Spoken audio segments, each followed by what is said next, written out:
I'm joined now by Major Doron Spielman of the Israel Defense Forces. Major, thank you so much for joining us. First of all, can you give us an overview? Tell us how this transfer unfolded. Do you have any update on the condition of the hostages who were released today? Thank you for having me, Wolf. This is a monumental day.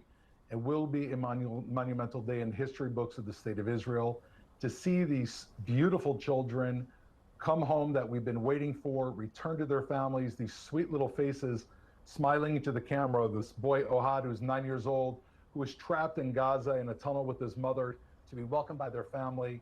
The people of Israel are full of mixed emotions right now. We're melting with really love on one hand for our people, and at the same time, we know that there's still over 200 hostages, including many women and children, and men and grandfathers and grandmothers still in Gaza. What we saw them brought over the border. Right now, they're in medical care. As far as we know, the ones that we've met and that we've seen are in good health.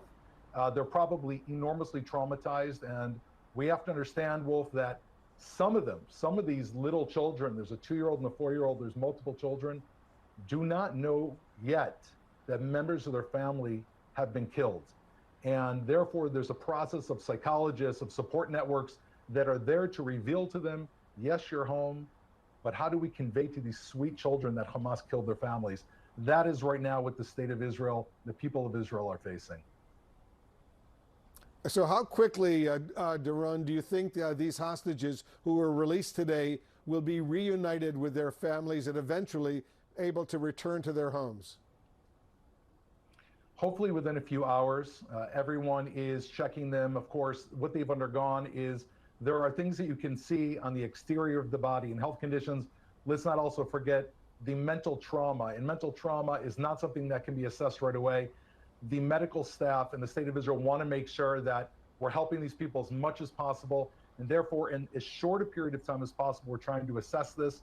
So when they reunite with their families, they're able to move forward in life after this horrific ordeal that Hamas put them through and put all of us through, and not go reversed. And so this is an incredibly difficult process on a scale that is simply massive. We're dealing with these 13 precious people, and in the coming days, God willing, we'll be able to deal with more and more as part of this framework. And so it's a process. Hopefully, as soon as possible, everybody. Doron, are you getting any initial reports from these hostages who are now back in Israel on how they were treated during these nearly 50 days in Gaza as hostages? It's early hours to tell, Wolf.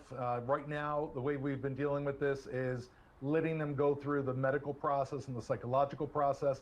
They will all be debriefed thoroughly, and I'm sure many of those pictures will come clear. Obviously, to be held deep underground inside the earth for 50 days. The thought that Hamas had their hands on these 2-year-old, 4-year-old, 5-year-old, 9-year-old children is kind of beyond all of us. We know that Hamas killed a number of our hostages. We uncovered their bodies, and that will be forthcoming in the coming days. What we have to remember from our perspective is that this is a pause, Wolf. This is a pause that, because of our military campaign, pushed Hamas's back to the wall. It led to this release. We are not done with this military operation. We are just beginning until every single one of those sweet children, mothers and fathers in Gaza, are going to be returned home. Is the pause, as it's now being called, in the fighting inside Gaza, Doron, holding? It is holding for now. We do have thousands of soldiers that are currently in Gaza.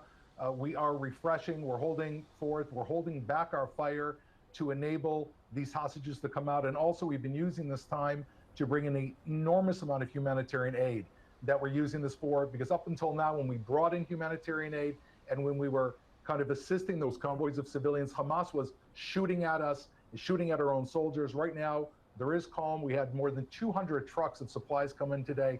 We had 4 large gas trucks, 4 trucks full of cooking gas.